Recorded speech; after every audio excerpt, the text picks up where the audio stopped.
1932 సంవత్సరంలో ఇంగ్లాండ్లో ఒక క్రికెట్ మ్యాచ్ జరిగింది.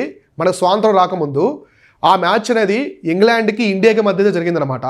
ఆ మ్యాచ్లో ఒక ఇండియన్ కొట్టే సిక్స్లు చూసి ఇంగ్లాండ్ వాళ్ళకైతే పిచ్చెక్కిపోయిందనమాట. ఆయన పట్ల క్రేజీగా వాళ్ళు ఎక్కువ అభినందించారు. ఆయన ఎవరంటే సీకే నాయుడు. సీకే నాయుడు అంటే కొటారి కనకయ్య నాయుడు అని పిలుస్తారు. ఆయన అప్పట్లో ఆర్మీ కల్నల్ అనమాట. అలానే మన ఇండియన్ క్రికెట్ టీంకి ఫస్ట్ కెప్టెన్ కూడా ఆయన అనమాట. First test captain.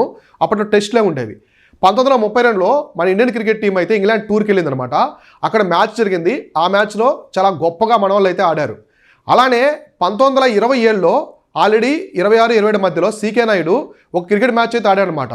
సో ఆ మ్యాచ్లో ఎంతగా ఆడాడంటే 6లు 4లతో విజృంభించాడు.